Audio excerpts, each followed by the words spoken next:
sai mu yi jinjina ga mutanen Tilaberi, musamman ma babbar gobara da ta tashi a babban kasuwa wanda ta ci kaddarorin mutane da yawa. Alhamdulillah, musulmi ko me ya same shi kaddara ne, sai mu ce alhamdulillah anan, kuma alhamdulillah da cewa wannan gobaran bata ci rayuwar mutane ba, amma kuma jinjina muna kuma ba dukkan wanda kaddarorinsu suka kone hakuri, muna yi musu addu'a Allah ya ba su abin da ya fi wannan alheri. Kuma muke kiran hukumarmu na cewa gobaran nan gaskiya a san yadda aka yi aka ɗauki matakai. Ni dai har yanzu ban yarda da cewa wai gobara ba ce kawai take tashi, musamman ma na Tilaberin nan an fito rahoto na cewa gobaran ta zo ne bayan hamma wani hari da aka kai a Poste de Police a mashigar Tilaberi, wanda wasu rahotanni suka ce har kusan police namu guda 8 suka rasu a wannan attacking.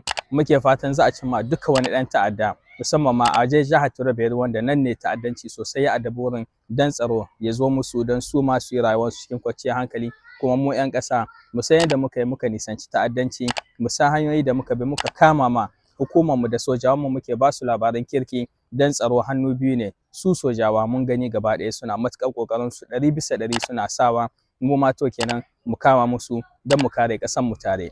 Labari na biyu na diplomasiyan ƙasar mu Niger, na cewa Niger ta aika sabon ambassador ga ƙasar Espanya. Muke yi ma sabon ambassador fatan alheri, ko muke fatan cewa mutum ne an sa shi a wurin don ya cancance shi, don aiki shi da experience shi, kuma da fatan zai kawo mana alheri a wannan alaƙa tsakanin Niger da Espanya insha Allah.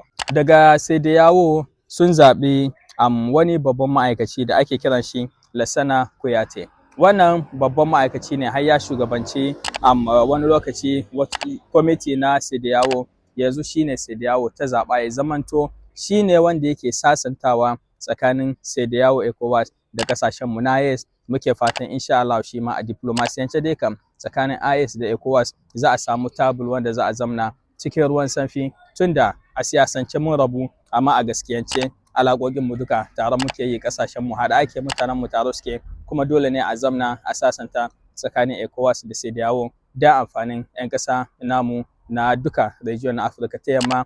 Benin ta ƙi zaɓen wani zaɓe da aka yi a Majalisar Ɗinkin Duniya wanda yake mujirmantar da lokacin da aka yi ɗaukan bayu daga Afirka.